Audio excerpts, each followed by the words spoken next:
আজকের ছোট গল্প ঠোঁট কাটা। সকাল থেকে মা প্রচণ্ড ব্যস্ত। বাবার তো নিঃশ্বাস ফেলার সময় নেই। বাড়িতে আজ সাজো সাজো রব। ভাবছেন কেন কেন আবার আমাকে দেখতে আসবে যে? মা চোখ বড় বড় করে বলে দিয়েছে, পাত্রপক্ষের সাথে ভালো ব্যবহার করতে আমি যেন কোনো রকম উল্টো পাল্টা কিছু না বলি।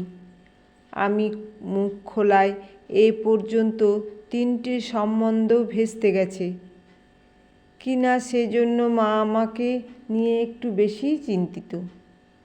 আমার কি দোষ বলুন? ছেলের বাড়ির লোকজন বোকা বোকা সব প্রশ্ন করবে, আর আমি লক্ষ্মী মেয়ের মতো মিনমিন করে গুচ্ছের মিনিংলেস প্রশ্নের জবাব দিয়ে যাব। এই জন্যেই কি লেখাপড়া শিখেছি? প্রথম সম্বন্ধটা এনেছিলেন আমার ডবল মাদার। মামার মতে আজকালকার বাজারে এমন সুপাত্র মেলা নাকি লটারি পাওয়ার সমান। তো সেই ছেলের বাড়ি থেকে মা, মামা, কাকা, মাসি, পিসি এক দঙ্গল লোক এসে হাজির। রাবণের গোষ্ঠী। কথাটা চাক্ষুষ করার সুযোগ ঘটায় রাগের থেকে হাসি পাচ্ছিল বেশি। যাকগে সে কথা। এ কথা সে কথার পর ছেলের মাসিমা বা কাকিমা গোছের কেউ একজন জিজ্ঞেস করল, তুমি কি কি রান্না করতে পারো? বললাম, মোটামুটি সবই মায়ের থেকে শিখে নিয়েছি। জবাব শুনে সম্ভবত আমাকে প্যাঁচে ফেলার উদ্দেশ্যে তিনি বললেন, বলো তো দেখি শুক্তোতে কী ফোড়ন দেয়? মায়ের বারণ ভুলে দুম করে বলে বসলাম, আপনাদের ছেলে বুঝি শুক্তো ছাড়া আর কিছুই খায় না? শোনা মাত্র ওনাদের মুখ চপের দোকানের কড়াইয়ের পিছনের মতো হয়ে উঠেছিল। কি না কি একটা জরুরি কাজ আছে বলেই ব্যস্ততা দেখিয়ে চলে গেলেন। পরে শুনলাম আমার মতো মুখোরা মেয়ের সঙ্গে ওনাদের হীরের টুকরো ছেলের বিয়ে দেবে না। না দেবে তো না দেবে, তাতে আমার বইই গেল। দ্বিতীয় যে সম্বন্ধ এসেছিল সে ছেলে পুলিশে কাজ করে। স্বভাবতই ছেলের বাড়ির লোকেরা পুলিশের মতো জেরা শুরু করলো।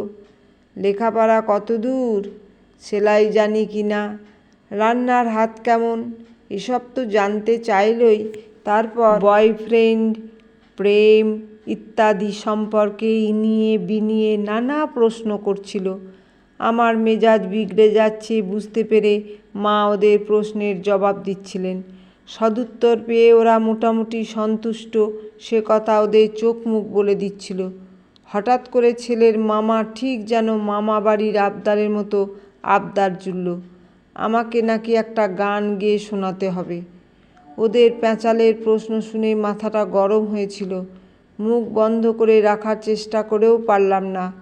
মুখ থেকে বেরিয়ে গেল, ওসব গান ফান আমার আসে না, বলেন তো ক্যাবারে নেচে দেখায়। সেই যে ছেলের মামার চোখ কপালে গিয়ে উঠল, যাওয়ার আগে পর্যন্ত সে চোখ নামল না। দিন কয়েক পর লোক মুখে খবর পেলাম আমার মতো বাচাল মেয়ের সাথে কিছুতেই তাদের সোনার চাঁদ ছেলের বিয়ে দেবে না। এই নিয়ে কদিন মা খুব অশান্তি করলো। তারপর আবার সেজেগুজে নিজেকে বিক্রয়যোগ্য করে ক্রেতাদের সামনে। সমাজে আমার মতো শ্যামবর্ণ মেয়ের দাম রদ্দি মালের চেয়েও কম। তাই এবার মায়ের কড়া নির্দেশে ছেলের বাড়ির লোকেরা হুল ফোটানো, ছাল ছাড়ানো যে কথাই বলুক না কেন আমার মুখ বন্ধ রাখতে হবে। লক্ষ্মী মেয়ের মতো মার কথা অক্ষরে অক্ষরে পালন করার ফলশ্রুতিতে কদিন পরেই জানতে পারলাম ও বাড়ি থেকে পাকা কথা বলতে আসবে। বাড়িতে বেশ খুশি মিশ্রিত উদ্বেগের পরিবেশের মধ্যেই তেনারা সদল বলে আমাদের বাসভবনে প্রবেশ করলেন। বৈষয়িক কথাবার্তায় আমার প্রবেশাধিকার না থাকলেও কি কথা হচ্ছে জানার জন্য মনটা কেমন যেন উসখুস উসখুস করতে লাগলো। কাজেই আড়ি পাতলাম। শুনি ছেলের বাবা বলছে, আমাদের কোনো দাবি দেওয়া নেই, তবে আপনাদের মেয়েকে আপনারা যা যা দেওয়ার দিতে পারেন, সেক্ষেত্রে আমার আপত্তি করব না। বাবা বললেন, আপনি নিশ্চিন্ত থাকুন, মেয়েকে আমার সাধ্য মতো সাজিয়ে গুছিয়ে দেব। শুনে ছেলের বাবা বলল, বেশ, তবে দেখবেন খাটটা যেন পিওর সেগুন কাঠের হয়।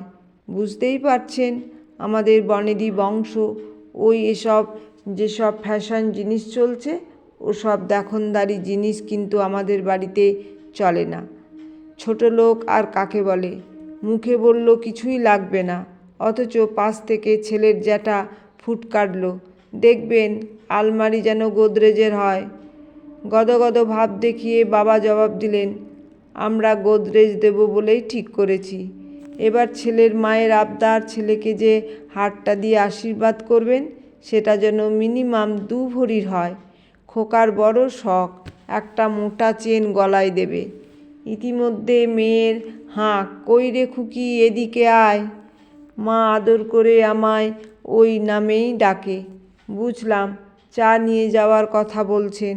প্লেটে মিষ্টি সাজিয়ে ঘরে ঢুকতে যেতেই কানে এলো কিছুই না চাওয়া পাত্রের বাবা বলছেন, এসিটা এলজির আর ওয়াশিং মেশিন ওয়ার্লপুল কিনবেন। মিষ্টির প্লেট ওদের সামনে রাখতে গিয়ে মুখ ফসকে বেরিয়ে গেল, সব মেয়ের বাবার থেকে আদায় করতে হবে। আপনাদের বাড়িতে কি কিছুই নেই? মুহূর্তে যেন ঘরে কারফিউ জারি হলো। মনে হলো সরকার কথা বলার ওপরে 10% জিএসটি আরোপ করেছে। চেয়ে দেখি তেনাদের মুখগুলো লাল লালমুখো বাঁদরের মুখের মতো দেখাচ্ছে। দেখো কাণ্ড! মিষ্টি মুখ না করেই ওরা চলে গেল। মাকে নিয়েই যা চিন্তা, বকাবকি সে না হয় শুয়ে নেব, লুকিয়ে চোখের জল ফেলতে দেখলে বড্ড কষ্ট হয়। যাকগে, কদিন মুখ ভার করে থাকবে, তারপর ঠিক হয়ে যাবে। বাবা মুখ গোমড়া করে কিছুক্ষণ বসে থাকার পর বলবেন, ছি ছি, বড়দের সঙ্গে এভাবে কথা বলতে আছে? ওনারা কি ভাবলেন?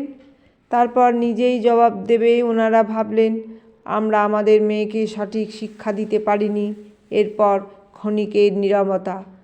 আমার মাথায় হাত বুলিয়ে দিয়ে বলবেন, আমাদের বয়স বাড়ছে, কোন সময়ে কি হয় তার নেই ঠিক।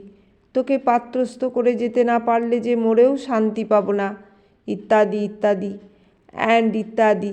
তারপর বলবে, যা তো রে মা, 1 কাপ চা বানিয়ে নিয়ে আয়, মাথাটা খুব ধরেছে। একটা কথা বলি, তখন বলছিলাম না মুখ ফসকে যেটা, কিন্তু ঠিক বলিনি, ওসব আমি ইচ্ছে করেই বলি। কেন? কেন আবার? আমার বুঝি মা বাবাকে ছেড়ে যেতে কষ্ট হয় না? 2টো টিউশনি করি, চাকরি পরীক্ষা দিচ্ছি, একটা না একটা কাজ ঠিক জুটে যাবে। আর বাবা, আমি না থাকলে বয়সকালে বাবাকে কে দেখবে?